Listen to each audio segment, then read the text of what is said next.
നമസ്കാരം. കളംകാവൽ. ഇന്ന് നമ്മൾ ഈ വീഡിയോയിൽ ഡിസ്കസ് ചെയ്യാൻ പോകുന്ന സിനിമയാണ് കളംകാവൽ.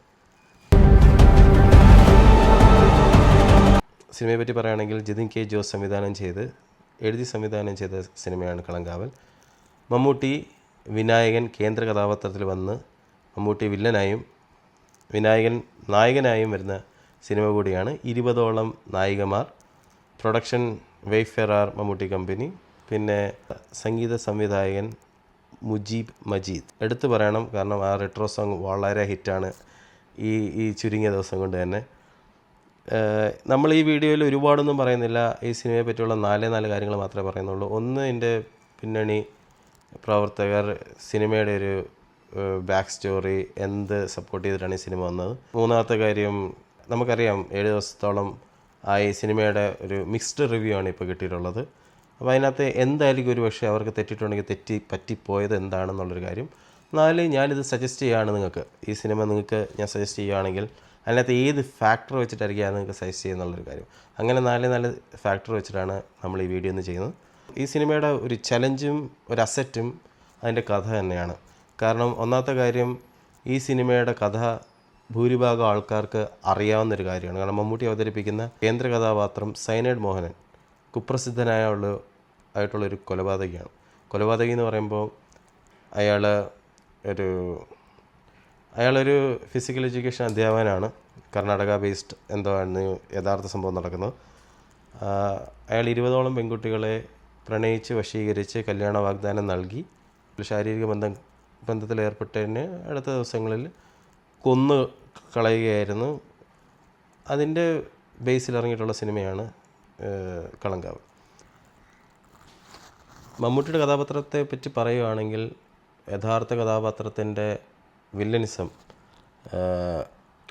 സിനിമയുടെ ആദ്യത്തെ 15 മിനിറ്റിൽ, സിനിമയിൽ മമ്മൂട്ടിയെ കാണിച്ചിട്ടുള്ള ആദ്യത്തെ 15 മിനിറ്റിൽ തന്നെ എത്രമാത്രം ആൻറ്റഗോണിസ്റ്റാണ്, എത്രമാത്രം വില്ലനിസമാണ് അയാളുടെ ഉള്ളിൽ നിന്ന് വളരെ അനായാസമായിട്ടാണ് പുള്ളി നമ്മളെ മനസ്സിലാക്കി തരുന്നത്. എങ്ങനെ അത് റിലേറ്റ് ചെയ്യാമെന്ന് പറയുമ്പോൾ, ഒരുപക്ഷെ രണ്ട് വേർഷനാണ്. എന്നാലും ഉണ്ടയിൽ ഉണ്ട സിനിമയിൽ മമ്മൂട്ടി സബോർഡിനേറ്റ്സിൻ്റെ അടുത്ത് കഥ പറയുന്നൊരു സീനുണ്ട്. അതായത് തൻ്റെ ഭാര്യയെ താൻ എങ്ങനെ കണ്ടുമുട്ടി എന്നുള്ളൊരു കഥ പറയുന്നത്. അതേ സീനിൽ അതേ അനായാസത്തോടെയാണ് കളംകാവൽ സിനിമയ്ക്കകത്ത് വേറൊരു പെൺകുട്ടിയോട് ഒരു കഥ പറഞ്ഞു കൊടുക്കും. ആ കഥയല്ല, അയാളുടെ ജീവിതത്തിൽ നടന്നിട്ടുള്ളൊരു സംഭവം. അതുതന്നെയാണ് ആക്ച്വലി അയാളെ ട്രിഗർ ചെയ്യുന്നതും ഈ സിനിമയുടെ കഥയും അതിൻ്റെ ബാക്ക്ഗ്രൗണ്ടും എല്ലാം. ഇത് സിനിമയ്ക്ക് വേണ്ടി പ്രിപ്പയർ ചെയ്തൊരു കഥയാവാം, പക്ഷേ ആ കഥ പോകുന്നത് ഇങ്ങനെയാണ്. അയാൾ കല്യാണം കഴിച്ചപ്പോൾ സ്ത്രീധനമായിട്ട് കിട്ടിയൊരു വണ്ടിയാണ് ഹോണ്ടയുടെ അക്കോഡ് എന്ന് പറഞ്ഞൊരു വണ്ടി. അത് അയാൾക്ക് ഭയങ്കര ഇഷ്ടമാണ്. അപ്പോൾ അയാൾക്കത് കിട്ടിയ സമയം കല്യാണം കഴിച്ചതിന് ശേഷം, അപ്പോൾ ജീവിതത്തിൻ്റെ ഏകദേശം 1/4 ഭാഗം കഴിഞ്ഞപ്പോൾ കിട്ടിയൊരു വണ്ടിയാണ് ഹോണ്ട അക്കോഡ്. അതിനുശേഷം അയാൾ ഈ വണ്ടിയാണ് ഉപയോഗിച്ചുകൊണ്ടിരിക്കുന്നത് എന്നാണ് കഥ തുടരുന്നത്. അന്ന് വരെ അയാൾക്ക് ഇഷ്ടപ്പെട്ട ഒരു ആക്ടിവിറ്റിയാണ് അയാളത് ചെയ്തുകൊണ്ടേയിരിക്കുന്നത്. അപ്പോൾ അയാൾ ഈ ഹോണ്ട അക്കോഡ് അല്ലെങ്കിൽ വണ്ടിയെപ്പറ്റി വർണ്ണിക്കുന്നൊരു സീനുണ്ട് ഇതിനകത്ത്. അതായത് അയാളുടെ കല്യാണ സമയത്ത് സ്ത്രീധനമായിട്ട് കിട്ടിയൊരു വണ്ടിയാണ് ഈ ഹോണ്ട അക്കോഡ്. അതയാൾക്ക് ഭയങ്കര ഇഷ്ടപ്പെട്ടു. അതിനുശേഷം അയാൾ ഈ വണ്ടിയിലാണ് സഞ്ചരിക്കുന്നത്. ഓഫീസിൽ പോകണമെങ്കിൽ, വീട്ടിൽ പോകണമെങ്കിൽ, എവിടെയെങ്കിലുമൊക്കെ പോകണമെങ്കിൽ ഈ വണ്ടിയിലാണ് സഞ്ചരിക്കുന്നത്. അതായത് ഇയാൾ പറഞ്ഞു വരുന്നൊരു കാര്യം എന്ന് വെച്ച് കഴിഞ്ഞാൽ, ഇയാളുടെ ജീവിതത്തിനിടയ്ക്ക് ഇയാൾക്കൊരു ആക്ടിവിറ്റി കിട്ടുകയാണ്. അതയാൾക്ക് ഭയങ്കരമായിട്ട് ഇൻട്രസ്റ്റഡായി.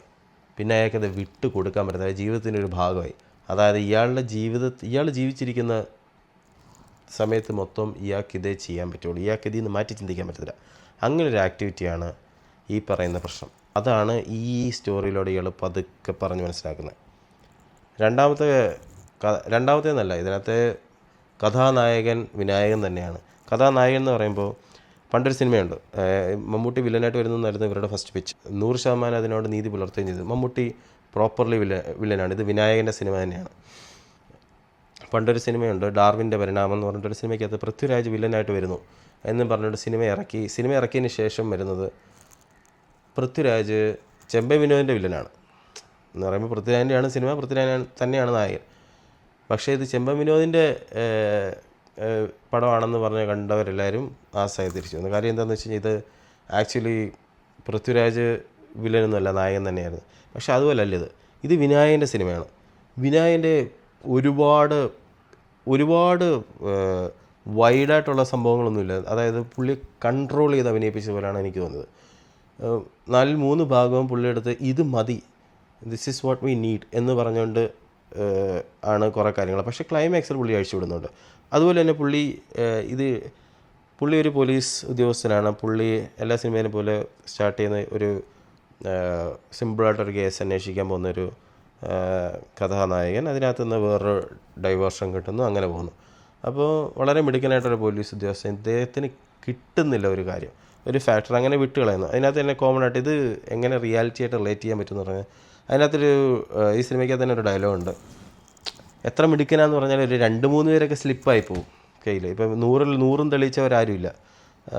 ഒരു 10 കേസ് കിട്ടില്ല, ഒരു 7-8 തെളിയിച്ചവർ മിടുക്കം തന്നെ. അത് തന്നെയാണ് ഇതിനകത്ത് പറയുന്നത്. പക്ഷേ വിനായകന് ഈ ഒരു ആളെ വിട്ട് കളയാൻ തോന്നുന്നില്ല. കാര്യം എന്താണെന്ന് വെച്ചാൽ അതാണ് ഞാൻ പറഞ്ഞത്. ഈ ഒരു സീൻ, 2 സീനാണ് വിനായകനെ എനിക്ക് ഏറ്റവും കൂടുതൽ ഇഷ്ടപ്പെട്ടത്. അതിനകത്ത് ഒന്നിനെ പറ്റി നമുക്ക് പിന്നെ പറയാം. ഈ ഒരു സീനെന്ന് വെച്ച് കഴിഞ്ഞാൽ അയാളുടെ 2 പെൺമക്കളാണുള്ളത്. ഒരു 8-10 വയസ്സ് കാണും മകൾക്ക്. ആ മകൾ പറയുന്നൊരു ഡയലോഗാണത്. അപ്പോൾ ഇയാളൊരു വുമണൈസറാണല്ലോ, ഇയാളുടെ ഹാബിച്വൽ ആക്ഷൻ നമ്മൾ പറഞ്ഞു കഴിഞ്ഞാൽ. അപ്പോൾ കുട്ടി ഒരു ചെസ്സോ ക്യാരംസോ എന്തോ കളിച്ച് വിനായകൻ തോൽപ്പിക്കുന്നു. അപ്പോൾ കുട്ടി പറയുന്നൊരു ഡയലോഗ്, ഞാൻ വലുതാവുമ്പോൾ അച്ഛനെ ഞാൻ തോൽപ്പിക്കും. അപ്പോൾ ഇയാൾ കേട്ടുകൊണ്ടിരിക്കുന്ന സൗണ്ട് അതാണ്, ഞാൻ വലുതാവുമ്പോൾ. അപ്പോൾ 8 വയസ്സുള്ള ഒരു കുട്ടി 18 വയസ്സോ 25 വയസ്സാകുമ്പോൾ ഈ കുട്ടി അവൻ്റെ ഇരയായി. അവിടെയാണ് ഈ ഡ്രൈവിംഗ് ഫാക്ടർ കിട്ടുന്നത് വിനായകന്. അവിടം തൊട്ടാണ് സിനിമ ആക്ച്വലി കുറച്ചുകൂടെ എൻഗേജിങ് ആണ്. കുറച്ച് ലാഗാണ് ഫസ്റ്റ് ഹാഫിൽ, പല സീക്വൻസ്. ഒരു പക്ഷേ അത് നമുക്കറിയാവുന്ന കാര്യങ്ങളായതുകൊണ്ടായിരിക്കും ഇനി ഇത് വരും, അത് വരും, മറ്റേത് വരും എന്ന് നമ്മൾ ചിന്തിക്കുന്നില്ല. മാത്രമല്ല വില്ലൻസായിട്ട് മമ്മൂട്ടിയാണ്. അപ്പോൾ നമ്മൾ അതും ചിന്തിക്കും, ഇത് ഇവിടെ വരികയാണെങ്കിൽ പുള്ളി നേരത്തെ ഒന്ന് കണ്ടുവച്ചിട്ടുണ്ടാവാം എന്ന് നമ്മൾ ചിന്തിക്കും. ഒരു പക്ഷേ അതുകൊണ്ടൊക്കെ തന്നെ ആയിരിക്കാം. പക്ഷേ ഈ ഒരു സീൻ ഒരു ഭയങ്കര ഗംഭീര സീനാണ്. ഇത് സ്പോയിലറല്ല, ഇതൊരു വേറെ സീനിലോട്ട് ഗൈഡ് ചെയ്യുന്നില്ല, അങ്ങനെയൊന്നും ചെയ്യുന്നില്ല. അതുകൊണ്ടാണ് ഈ സീനെ പറ്റി ഡിസ്കസ് ചെയ്തത്. What went wrong? എന്തുകൊണ്ടായിരിക്കും ഇത് 100% ആൾക്കാരെയും, ഒരു സിനിമയും 100% ഓഡിയൻസിനെയും ഇൻട്രസ്റ്റ് ചെയ്യിക്കില്ല. പക്ഷേ ഒരു മിക്സഡ് റിവ്യൂസ് വരാനുള്ള കാര്യം ഒരു പക്ഷേ എൻ്റെ മനസ്സിൽ തോന്നിയത് ഇതുകൊണ്ടായിരിക്കാം. സിനിമ ഇറങ്ങിയപ്പോൾ ഞാൻ ഈ വീഡിയോയിൽ തന്നെ ആദ്യം പറഞ്ഞ പോലെ സിനിമയുടെ ഏറ്റവും വലിയ ചലഞ്ചും അസറ്റും സിനിമയുടെ കഥ തന്നെയാണ്. പക്ഷേ അതിനും മുകളിൽ വേറൊരു സംഭവമുണ്ട്. സിനിമയുടെ ഏറ്റവും വലിയ ഹൈപ്പായിരുന്നു മമ്മൂട്ടിയുടെ തന്നെ 2 ഫാക്ടറുണ്ട് ഇതിനകത്ത് അഫക്റ്റ് ചെയ്യുന്നത്. മമ്മൂട്ടിയുടെ തന്നെ മോസ്റ്റ് ആൻറ്റിസിപ്പേറ്റഡ് ആയിരുന്നു ഈ പറയുന്ന കളങ്കാവിൽ ഇറങ്ങുന്നതിന് ഒരുപാട് മുമ്പ് ഇവരുടെ പിച്ചും ഇവരുടെ പരസ്യങ്ങളും മാർക്കറ്റിങ്ങും എല്ലാ സ്ട്രാറ്റജിയും മമ്മൂട്ടി പ്രോപ്പർ വില്ലനായിട്ട് വരുന്നു എന്നുള്ള രീതിക്കായിരുന്നു. ഇതിൻ്റെ പോസ്റ്റേഴ്സ് അങ്ങനെയായിരുന്നു, ഇതിൻ്റെ ട്രെയിലർ അങ്ങനെയായിരുന്നു, ഭയങ്കര ഹൈപ്പ് നൽകുന്ന കാര്യങ്ങളായിരുന്നു മൊത്തം. എല്ലാ ഹൈപ്പ് തരുന്ന മൂവിയിലും സംഭവിക്കുന്ന ക്ലീഷേ കാര്യമാണത്. സിനിമയിലോട്ട് വരുമ്പോൾ ആ പോസ്റ്ററിൽ കണ്ടത് അത്രയും വരാൻ ഉള്ള ചാൻസ് കുറവായിരിക്കും. അത്രയും എത്തിയെന്ന് ഞാൻ പറയുന്നില്ല. പക്ഷേ പോസ്റ്ററിൽ അവർ ചെയ്തു വെച്ചൊരു കാര്യം എന്ന് വെച്ച് കഴിഞ്ഞാൽ നമ്മളെ ഒന്ന് ചേഞ്ച് ചെയ്യിപ്പിച്ചു. എന്ന് വെച്ചാൽ ഇതായിരിക്കത്തില്ല, മറ്റേതായിരിക്കത്തില്ല എന്നുള്ളൊരു ഡിഫറൻ്റ് ആയിട്ടുള്ളൊരു കാര്യമായിരുന്നു അവർ തന്നത്. ആ സിഗരറ്റ് കടിച്ചു പിടിച്ചുകൊണ്ടിരിക്കുന്നൊരു സീൻ, പക്ഷേ അതൊക്കെ സിനിമയിൽ അതുപോലെ തന്നെ വന്നിട്ടുണ്ട്. അത് ഭയങ്കര അടിപൊളി ഒരു സീനുമാണ്.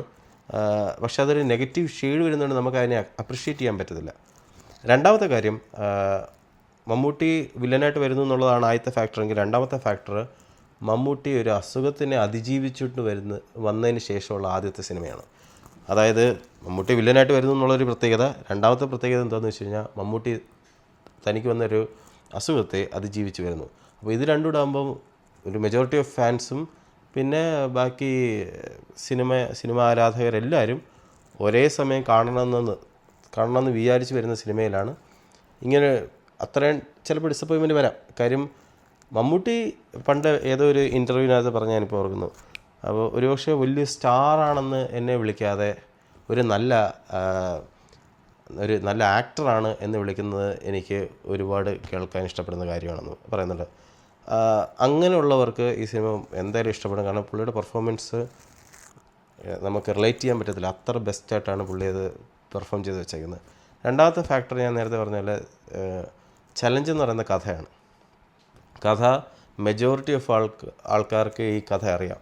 സൈനഡ് മോഹനൻ്റെ കഥ ചുമ്മാ യൂട്യൂബിൽ അടിച്ച് നോക്കിയാൽ പോലും ഡോക്യുമെൻ്ററി തൊട്ട് ഷോർട്ട് ഫിലിംസ് മുതൽ പല വെബ് സീരീസിൽ വരെ കഥ പരാമർശിച്ചിട്ടുണ്ട്. അത് അതിൻ്റെ ഡീപ്നെസ് എക്സ്ട്രീമും ഉണ്ട്, കഥ പറഞ്ഞു പോയത് വരെ ഉണ്ട്.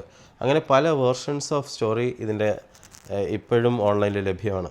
ഡോക്യുമെൻ്ററി തന്നെ ഭയങ്കര എക്സൈറ്റിംഗ് ആണ്. ഇതിനെപ്പറ്റി കേൾക്കുക എക്സൈറ്റിംഗ് അല്ല, നമ്മളെ ഉള്ളിൽ കൊള്ളുന്ന രീതിയിലാണ് അത് പറഞ്ഞു പോകുന്നത്.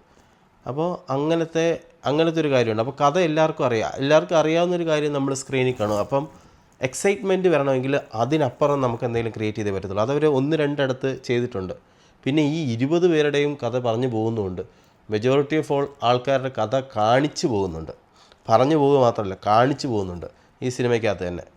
പിന്നെ രണ്ടാമത്തെ കാര്യം എന്ന് പറഞ്ഞു കഴിഞ്ഞാൽ, കഥയെപ്പറ്റി പൂർണ്ണമായിട്ട് അറിയാവുന്ന ആൾക്കാരും കഥയെപ്പറ്റി ഒന്നും അറിഞ്ഞിടത്ത ആൾക്കാരും ആയിരിക്കും ഡിസപ്പോയിൻമെൻറ്റ് ഏറ്റവും കൂടുതൽ ഉണ്ടായിട്ടുള്ളതെന്നാണ് എനിക്ക് തോന്നുന്നത്. കാര്യം കഥയെപ്പറ്റി ഒന്നും അറിഞ്ഞിടത്ത ആൾക്കാരെന്ന് പറയുമ്പോൾ ഈ നേരെ വില്ലനായിട്ട് മമ്മൂട്ടി വരുന്നതെന്ന് പറയുമ്പോൾ റിലേറ്റ് ചെയ്യുന്നതൊക്കെ ബില്ല് പോലുള്ള സിനിമയിൽ അജിത് കുമാർ വരുന്ന പോലെയൊക്കെ ആയിരിക്കും. കാരണം അത്ര ഹൈപ്പരും അടിവെടി എന്ന് പറയുന്ന അടി വെടി എന്ന് പറയുന്ന പോലെ അങ്ങനത്തെ ഒരു സെഗ്മെൻറ്റിലോട്ടായിരിക്കും ഒരുപക്ഷെ അവർക്ക് റിലേറ്റ് ചെയ്യാൻ പറ്റുക. പക്ഷേ ഇത് അങ്ങനത്തെ ഒരു കാര്യമില്ല. വില്ലൻ എന്ന് പറഞ്ഞു കഴിഞ്ഞാൽ ഒരു ഭാഗത്ത് ഇതാണ് വില്ലനെങ്കിൽ മറുഭാഗത്ത് പെർവേർട്ടും വില്ലനാണ്. ഇത് ആ കാറ്റഗറി പെടുന്നത്. അയാൾ ഭയക്കേണ്ടടുത്ത് ഭയക്കുന്നുണ്ട്, പേടിക്കേണ്ടടുത്ത് പേടിക്കുന്നുണ്ട്. എന്നാൽ അയാളെ ആരും അറിയുന്നില്ല എന്ന് വരുമ്പോൾ അയാളുടെ കോൺഫിഡൻസ് കൂടുന്നുമുണ്ട്. അതായിരിക്കാം ഇതിനകത്തെ ഒരു ഫാക്ടർ. ഒരു പക്ഷേ ആൾക്കാർക്ക് എല്ലാവർക്കും അക്സെപ്റ്റ് ചെയ്യാൻ പറ്റാത്തതിൻ്റെ ഒരു ഫാക്ടർ ഇതായിരിക്കാം എന്നെനിക്ക് തോന്നുന്നുണ്ട്. അപ്പോൾ സിനിമയെപ്പറ്റി ഒന്നും അറിഞ്ഞുകൂടാത്തവർക്കും ആ കഥയെപ്പറ്റി ഒന്നും അറിഞ്ഞുകൂടാത്തവർക്കും കഥയെപ്പറ്റി എല്ലാം അറിയാവുന്നവർക്കും ഒരുപക്ഷെ ഈ സിനിമ അക്സെപ്റ്റ് ചെയ്യാൻ പറ്റണമെന്നില്ല. അക്സെപ്റ്റ് ചെയ്യാൻ പറ്റുന്നത് ഒരു ബേസിക് നോളജ് ഉണ്ടായിരിക്കുമല്ലോ, ഈ കഥ എന്തിനെ ആസ്പദമാക്കിയിട്ടാണെന്നുള്ളവർക്ക്. അവർക്ക് കഥ പൂർണ്ണമായിട്ട് നമുക്ക് അക്സെപ്റ്റ് ചെയ്യാൻ പറ്റും. ഈ ഹൈപ്പാണ് ഏറ്റവും കൂടുതൽ സിനിമകളെ ഡിസ്ട്രോയ് ചെയ്യിക്കുന്നതെന്ന്. പണ്ട് പൃഥ്വിരാജ് ലൂസിഫറിനെ ഇറക്കിയല്ലോ സാധാ സിനിമയാണ് ഇറക്കുന്നത് എന്ന് പറഞ്ഞ് ഇറക്കി കഴിഞ്ഞാൽ ഭയങ്കരമായിട്ട് ആൾക്കാർ പ്രതീക്ഷിക്കത്തില്ല. അങ്ങനെ പോയി നോക്കി കഴിഞ്ഞാൽ ഇതൊരു ഭയങ്കര സിനിമയാണ്, ഇത് മമ്മൂട്ടി വില്ലനാണ് എന്ന് അറിയിച്ചില്ലെങ്കിൽ, പക്ഷേ അതായിരുന്നു ഏറ്റവും വലിയ ഫാക്ടർ. അത് വർക്കാവുകയോ തന്നെ ചെയ്തു. പക്ഷെ അത് വില്ലൻ്റെ വേർഷൻ ആൾക്കാർ ചിന്തിച്ചത് ഒരു പക്ഷേ മാറിയിട്ടുണ്ടാവുമെന്നാണ് എൻ്റെ കാഴ്ചപ്പാട്. നാലാമതായിട്ട് ഞാൻ നിങ്ങൾക്ക് ഈ സിനിമ സജസ്റ്റ് ചെയ്യുകയാണെങ്കിൽ അതിനകത്തൊരു ഫാക്ടർ വേണമല്ലോ. അതെന്താണ്? അത് ഒറ്റ വാക്കിൽ ഞാൻ പറയാം, നത്ത് എന്ന് പറയുന്നത് ഇതിനകത്ത് വിനായകൻ്റെ ഇരട്ടപ്പേരാണ്. അപ്പം അതിനെപ്പറ്റി പല കഥകൾ, പല ക്യാരക്ടേഴ്സ് ഈ സിനിമയ്ക്കകത്ത് പറയുന്നുണ്ടെങ്കിലും അതിൻ്റെ യഥാർത്ഥ അർത്ഥം നമ്മൾ മനസ്സിലാക്കുന്നൊരു സീക്വൻസ് ഉണ്ട് ഈ സിനിമയിൽ തന്നെ. അതാണ് ഈ സിനിമയിൽ എനിക്ക് ഏറ്റവും ഇഷ്ടപ്പെട്ടതും തിയേറ്ററിൽ ഏറ്റവും കൂടുതൽ കയ്യടി കിട്ടിയതായിട്ടുള്ള ഒരു സീൻ. ആ സീൻ കാണാൻ വേണ്ടിയിട്ട് മാത്രം പോലും നമുക്ക് ഈ സിനിമ തിയേറ്ററിൽ പോയി തന്നെ കാണാൻ പറ്റും. തിയേറ്ററിൽ കാണാൻ പറ്റുന്ന കുറേ സീൻസ് ഉണ്ടല്ലോ, അതിനകത്ത് ഏറ്റവും കിടിലം ഓപ്പോസിറ്റ് ഇരിക്കുന്ന മമ്മൂട്ടിയാണ് നമ്മൾ ഓർക്കത്തോലുമില്ല. അത് മമ്മൂട്ടിയല്ല, അത് ഏതു വലിയ എക്സ്ട്രീം സൂപ്പർ സ്റ്റാറുള്ളൊരു ആക്ടറാണെങ്കിലും അവിടെ വിനായകൻ തൂക്കിയിട്ടുള്ള തൂക്ക് ഒരു അങ്ങേ അറ്റ. വിനായകൻ കയറി വരുന്ന സീനെന്ന് വെച്ച് കഴിഞ്ഞാൽ അത് ഭയങ്കര കൈയടിച്ചു. നമ്മൾ ഭയങ്കരമായിട്ട് ആൾക്കാർ കൈയടിച്ചൊരു സീനാണ് അത്. ക്ലൈമാക്സിനോട് അടുപ്പിച്ചുള്ളൊരു സീനാണത്. എനിക്ക് ഏറ്റവും ഇഷ്ടപ്പെട്ട 2 സീനുകളിൽ ഒന്ന് ഇതാണ്. ഈ സിനിമ കണ്ടിട്ടുള്ള എൻ്റെ ടേക്ക് അവേ എന്താണെന്ന് പറഞ്ഞു കഴിഞ്ഞാൽ, മമ്മൂട്ടി അടിപൊളിയാണ്. മമ്മൂട്ടിയുടെ പെർഫോമൻസ് 100% എനിക്ക് സാറ്റിസ്ഫൈഡ് ആണ്. വിനായകനെ കുറച്ചുകൂടെ അഴിച്ചു വിടായിരുന്നു. വിനായകനെ ഒരുപാട് കൺട്രോളായിട്ട് ചെയ്യിപ്പിച്ചു എന്ന് ഞാൻ നേരത്തെ പറഞ്ഞാൽ അങ്ങനെ എനിക്ക് തോന്നി. ക്ലൈമാക്സിനടുപ്പിച്ച് അദ്ദേഹം അത് വിട്ട് ഫുൾ പൊട്ടൻഷ്യലോട്ട് വരുന്നുമുണ്ട്. തിയേറ്റർ എക്സ്പീരിയൻസ് ഇതൊരു ഗുഡ് മൂവിയായിട്ട് ഞാൻ സർട്ടിഫൈ ചെയ്യും. എൻ്റെ പേഴ്സണൽ എക്സ്പീരിയൻസിൽ ഇത് ഒട്ടും ഒരു ബിലോ ആവറേജ് അല്ല. പലരും അങ്ങനെയൊക്കെ പറയുന്നത് ഞാൻ കേട്ടിട്ടുണ്ട്. ഒരിക്കലും അതങ്ങനല്ല. ഈ സിനിമ ഒരു നല്ല സിനിമ തന്നെയാണ്, ഒരു ഗുഡ് മൂവിയാണ്. അത് തിയേറ്ററിൽ വാച്ചുമുണ്ട്. പിന്നെ കഥ, എല്ലാ സിനിമയുടെയും കാമ്പ് അതിൻ്റെ കഥയാണെന്നാണ് ഞാനിപ്പോഴും വിശ്വസിക്കുന്നത്.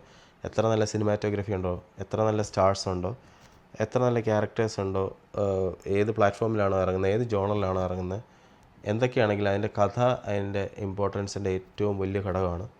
ആ കഥ ഒരു പക്ഷേ എല്ലാവർക്കും അറിയാവുന്നതുകൊണ്ട് ഇത് ഇത്രയും ഇൻട്രസ്റ്റിംഗ് ആയിരിക്കണമെന്നില്ല. അതിൻ്റെ ഇൻട്രസ്റ്റിൻ്റെ ലെവൽ അങ്ങോട്ടും ഇങ്ങോട്ടും വ്യത്യാസപ്പെടാമെന്നേ എനിക്ക് പറയാനുള്ളൂ. പക്ഷേ ഈ സിനിമ കണ്ടിരിക്കേണ്ട സിനിമയാണ്. ഇതിപ്പോൾ നമ്മൾ ഒരുപക്ഷെ തിയേറ്ററിൽ നിന്ന് മിസ്സാക്കിയാലും നമുക്ക് OTT വന്നാലും ഈ സിനിമ കാണാം. പക്ഷേ എപ്പോഴാണെങ്കിലും ഈ സിനിമ കാണുമ്പോഴുള്ള അപ്രിസിയേഷൻ വളരെ വലുതായിരിക്കും. കാരണം അത്രയും എഫേർട്ട് ഈ ടീമിൻ്റെ പുറകെ നിൽക്കുന്ന ബാക്ക്ഗ്രൗണ്ട് ടീംസ് ഇതിനകത്ത് എഫേർട്ട് ഇട്ടിട്ടുണ്ട്. അത് നമുക്ക് ആ സിനിമ കാണുമ്പോൾ തന്നെ അതിനകത്ത് മനസ്സിലാവും.